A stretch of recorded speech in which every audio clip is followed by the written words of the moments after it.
দেশের উত্তর পূর্বাঞ্চলে টানা বৃষ্টিপাতের কারণে 7টি নদীর পানি বিপদসীমার উপর দিয়ে প্রবাহিত হচ্ছে বলে জানিয়েছে বাংলাদেশ পানি উন্নয়ন বোর্ড বা পাউবো। সোমবার পাউবোর বন্যা পূর্বাভাস ও সতর্কীকরণ কেন্দ্র জানায়, গত 24 ঘন্টায় অঞ্চলে মাঝারি থেকে ভারী বৃষ্টিপাত হয়েছে। এর মধ্যে নেত্রকোনা জেলার জারিয়া জঞ্জাইলে 74 মিলিমিটার, হবিগঞ্জ জেলায় 74 মিলিমিটার এবং চাঁদপুর বাগানে 61 মিলিমিটার বৃষ্টিপাত রেকর্ড করা হয়েছে। সকাল 9টার তথ্য অনুযায়ী হাওর বেসিনের 3টি জেলার 7টি নদীর 8টি স্টেশনে পানি প্রাক মৌসুমি বিপদসীমা অতিক্রম করেছে। এর মধ্যে সুনামগঞ্জ জেলার নলজুর নদীর পানি জগন্নাথপুর পয়েন্টে 11 সেন্টিমিটার বেড়ে বিপদসীমার 40 সেন্টিমিটার উপরে রয়েছে।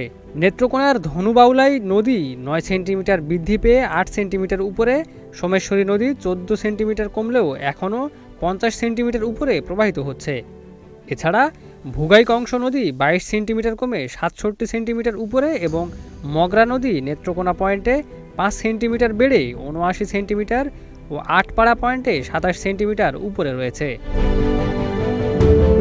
অন্যদিকে হবিগঞ্জ জেলার কাল্লি নদী 15 সেন্টিমিটার বেড়ে 10 সেন্টিমিটার উপরে এবং সুতাং নদী 23 সেন্টিমিটার বৃদ্ধি পেয়ে 83 সেন্টিমিটার উপরে প্রবাহিত হচ্ছে। পাউবো জানিয়েছে, সুনামগঞ্জের হাওর এলাকায় নদীগুলোর পানির উচ্চতা ঘন্টায় 0 থেকে 1 সেন্টিমিটার হারে ধীর গতিতে বাড়ছে।